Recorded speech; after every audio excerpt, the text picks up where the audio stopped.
BNP chairperson Khaleda জিয়ার সঙ্গে ১৭ বছর পর গত ৬ মে দেশে এসেছেন দলের ভারপ্রাপ্ত চেয়ারম্যান তারেক রহমানের স্ত্রী ডাক্তার জুবাইদা রহমান। ওই দিন খালেদা জিয়াকে দল ও অঙ্গ সংগঠনের নেতাকর্মীরা রাস্তায় দাঁড়িয়ে স্বাগত জানায়।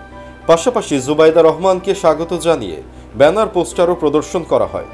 এরপর জুবাইদাকে তার নিজ এলাকায় সিলেট ১ আসনে আগামী নির্বাচনে প্রার্থী হিসেবে চেয়ে ব্যানার পোস্টার সাঁটানো হয়। তারপর থেকে তার রাজনীতিতে আশা নিয়ে চলছে নানামুখী আলোচনা। বিএনপি নেতারা বলছেন, সারা দেশের বিএনপি নেতাকর্মীদের প্রত্যাশা ডাক্তার জুবাইদা রহমান রাজনীতিতে আসুক। তাদের সেই প্রত্যাশা থেকে ঢাকা, সিলেট সহ দেশের বিভিন্ন জায়গায় ব্যানার, ফেস্টুন এবং পোস্টার সাঁটানো হয়েছে, কিন্তু এখন পর্যন্ত তিনিও রাজনীতিতে আসার কোনো ইচ্ছা প্রকাশ করেননি।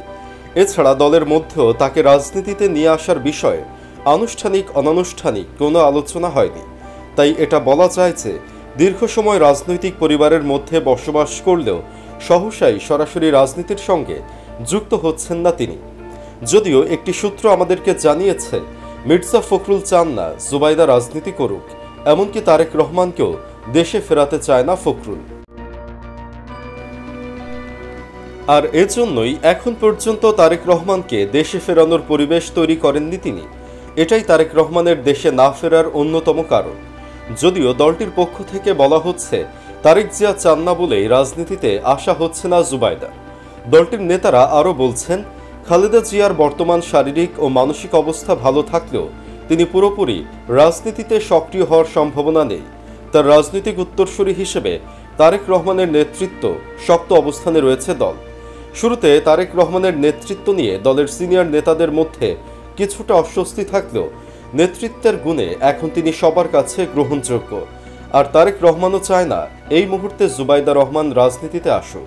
বিএনপির স্থায়ী কমিটির সদস্য ডক্টর খন্দকার মোশাররফ হোসেন একটি গণমাধ্যমকে বলেন, আমাদের নেতাকর্মীদের প্রত্যাশা ডক্টর জুবাইদা রহমান রাজনীতিতে নামুক।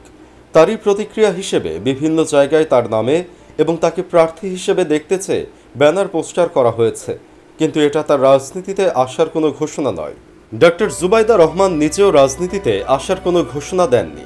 তিনি আরও বলেন, আমরাও আনুষ্ঠানিকভাবে তার রাজনীতিতে আসার ইচ্ছার বিষয়টি জানি না।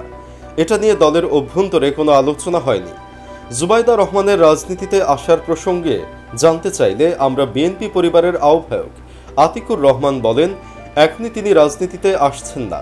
তবে এটাও মনে রাখতে হবে, দেশের প্রয়োজনে বিএনপি চেয়ারপারসন ও সাবেক প্রধানমন্ত্রী খালেদা জিয়া গৃহবধূ থেকে রাজনীতিতে এসেছিলেন। দল কখনো প্রয়োজন মনে করলে জুবাইদা রহমান তখন রাজনীতিতে আসবেন কিনা সেটা তখন সিদ্ধান্ত হবে। নাম প্রকাশে অনিচ্ছুক বিএনপির স্থায়ী কমিটির একজন সদস্য বলেন, দলের পুরো হাল এখন তারেক রহমানের হাতে। বিগত বছরগুলোতে দলের সর্বস্তরে তার সরাসরি নির্দেশনা কাজে লেগেছে। ম্যাডাম খালেদা জিয়ার পাশাপাশি তারেক রহমানই এখন বিএনপির ঐক্যের প্রতীক। সুতরাং এখানে অন্য কেউ গুরুত্বপূর্ণ নয়। স্থায়ী কমিটির এই নেতা আরও বলেন, জুবাইদা রহমান দেশে আসার পর অনেক নেতাকর্মী তার সঙ্গে দেখা করতে যাচ্ছেন। তাদের মধ্যে কেউ কেউ নিজেদের রাজনৈতিক স্বার্থের উদ্দেশ্যে দেখা সাক্ষাৎ করছেন। এই কারণে হয়তো জুবাইদা রহমানের রাজনীতিতে আসার বিষয়টি সামনে এসেছে। কিন্তু আমি যতটুকু জানি, তার কিংবা ভারপ্রাপ্ত চেয়ারম্যান কারো ইচ্ছা নেই তাকে এই মুহূর্তে রাজনীতিতে নিয়ে আসার। তবে বিএনপির কেউ কেউ মনে করেন, বিশিষ্ট চিকিৎসক হিসেবে ডাক্তার জুবাইদা রহমান বাংলাদেশের স্বাস্থ্য সেক্টরের দায়িত্ব নিলে এটা দেশের জন্য এবং সরকার হিসেবে বিএনপির জন্য খুব ভালো হবে। কিন্তু আগামী দিনে জনগণের ভোটে বিএনপি ক্ষমতায় এলে বাংলাদেশের প্রধানমন্ত্রী হবেন তারেক রহমান। সেখানে হয়তো কনফ্লিক্ট অফ ইন্টারেস্ট হতে পারে। সেই বিবেচনায় হয়তো ভারপ্রাপ্ত চেয়ারম্যান তারেক রহমান নিজেই জুবাইদা রহমানকে সেই দায়িত্ব দেবেন না।